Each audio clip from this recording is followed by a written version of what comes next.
নারে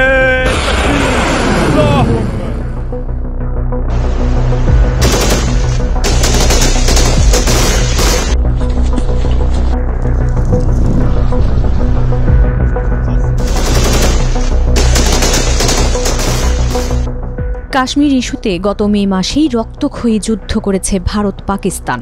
4 দিনের সেই যুদ্ধ থামলেও কথার লড়াই থামেনি। চাপা সেই আগুনে এবার নতুন করে ঘি ঢেলেছেন ভারতের প্রতিরক্ষা মন্ত্রী রাজনাথ সিং।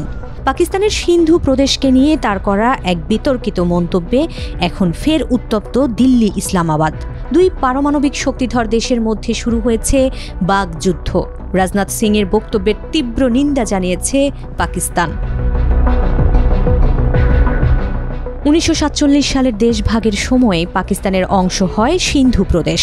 অঞ্চলটিতে বসবাসরত সিন্ধি নামে পরিচিত বেশিরভাগ হিন্দু তখন ভারতে চলে আসে। এ নিয়ে রয়ে যায় বিরোধ। মাঝে মাঝেই এই অসন্তোষ উত্তাপ ছড়ায় দুদেশের রাজনীতিতে। এই যেমন এবার রাজনাথ সিংয়ের দেওয়া এক ভাষণকে কেন্দ্র করে ফের উষ্ণ দুদেশের সম্পর্ক। দিল্লিতে এক অনুষ্ঠানে রাজনাথ সিং বলেন, আমি এখানে লাল কৃষ্ণ আদভানির কথা উল্লেখ করতে চাই। তিনি তার একটি বইতে লিখেছেন, সিন্ধি হিন্দুরা, বিশেষ করে তার প্রজন্মের লোকেরা এখনও ভারত থেকে সিন্ধুর বিচ্ছিন্নতা মেনে নেয়নি। এরপর তিনি আরও বলেন, আজ হয়তো সিন্ধুর ভূমি ভারতের অংশ নয়, কিন্তু সভ্যতার দিক থেকে সিন্ধু সর্বদা ভারতের অংশই থাকবে। সীমানা পরিবর্তন হতে পারে, কে জানে, আগামীকাল সিন্ধু হয়তো আবারও ভারতে ফিরে আসতে পারে। সিন্ধু নিয়ে রাজনাথ সিংয়ের এমন বক্তব্যকে উদ্ভট ও ইতিহাস বিকৃত বলে তীব্র নিন্দা জানিয়েছে পাকিস্তানের পররাষ্ট্র মন্ত্রণালয়। এক বিবৃতিতে বলা হয়েছে, এসব মন্তব্য হিন্দুত্ববাদী সম্প্রসারণবাদী মানসিকতার পরিচায়ক, যা আন্তর্জাতিক আইন, স্বীকৃত সীমান্ত এবং রাষ্ট্রের সার্বভৌমত্বের বিরুদ্ধে যায়।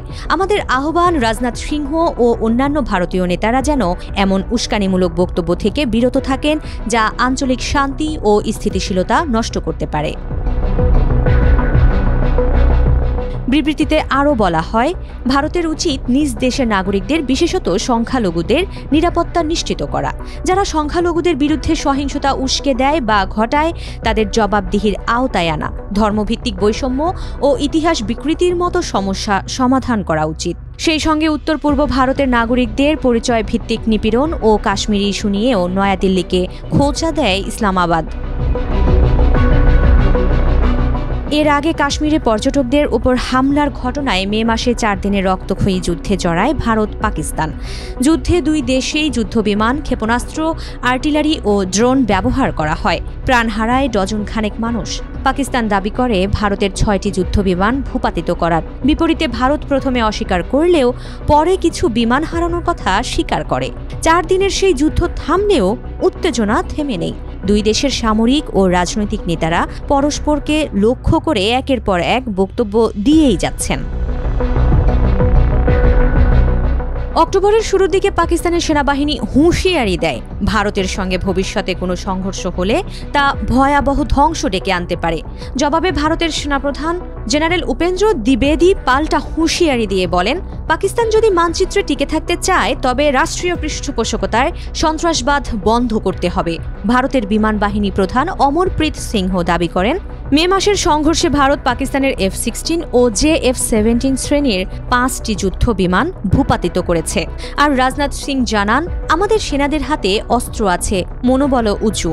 কোনো চ্যালেঞ্জ আমাদের সামনে দাঁড়াতে পারবে না। সন্ত্রাসবাদ হোক বা অন্য সমস্যা, আমরা সবকিছুর মোকাবিলা করতে সক্ষম।